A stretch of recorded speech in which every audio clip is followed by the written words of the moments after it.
In this project, we were interested in why consumers may push back against some sustainability interventions. A very common way of looking at sustainability in marketing is from an individual behavioral approach, built on the understanding that we can encourage consumers to be more sustainable by changing their individual behaviors. When this approach is taken, sustainability interventions are designed to make the consumer responsible. While these approaches have provided a great foundation to understand consumer behavior, they can place excessive responsibility on the consumer and therefore lead to pushback. We can see this very clearly in the case of the plastic bag bans, which was the context of our project.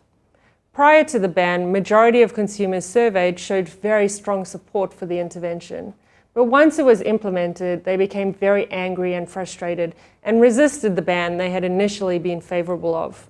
We found a potential explanation for this in practice theory.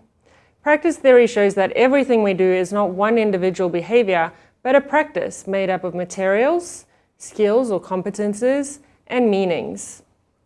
Using the practice lens, shopping is a practice made up of three groups of interacting elements. We have the materials, like plastic bags, trolleys, baskets.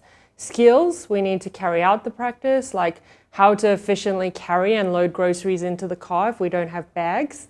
And the meanings we attribute to aspects of shopping, like plastic bags are convenient.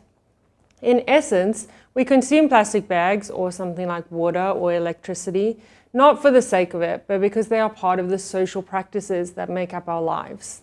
Therefore, bans on plastic bags not only require consumers to change their individual grocery shopping behaviour, but to reconfigure interacting elements of the shopping practice, such as developing new skills for packing groceries differently, for example, in reusable bags, boxes, and carts. Changing meanings, for example, starting to see plastic bags as bad and damaging, and other linked social practices, for example, no longer using plastic bags for waste disposal. This leads to resistance. This paper came about because we wanted to understand this in more depth. So we collected data about the plastic bag bans in Chile and the consumer responses to those. We found consumers resisted the ban because it was very challenging for them to know how to shop immediately afterwards. At first, they tried sense-making to understand how the loss of disposable plastic bags changed shopping. They also had to accommodate new materials, such as reusable bags, which are different in size, weight, and have to be brought to the store.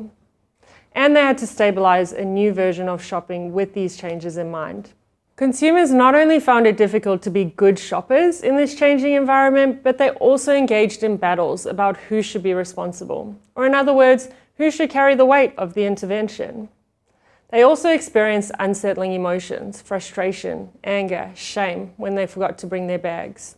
And they started to see other practices that also require plastic as potential problems. For some consumers, it felt as if their entire lifestyle was threatened by what should be a simple ban on disposable plastic bags.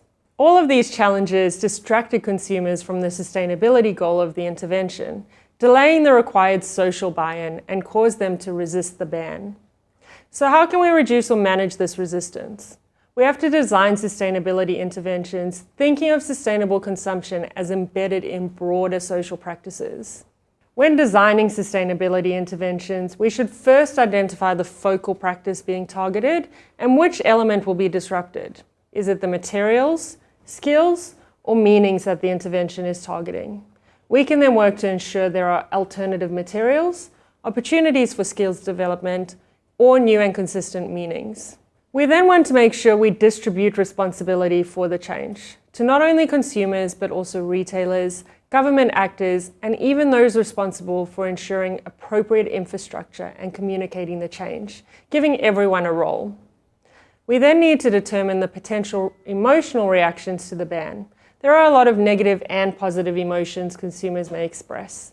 Planning for these can help us reduce the negative ones and leverage the positive ones. Finally, we need to identify other practices that might be impacted.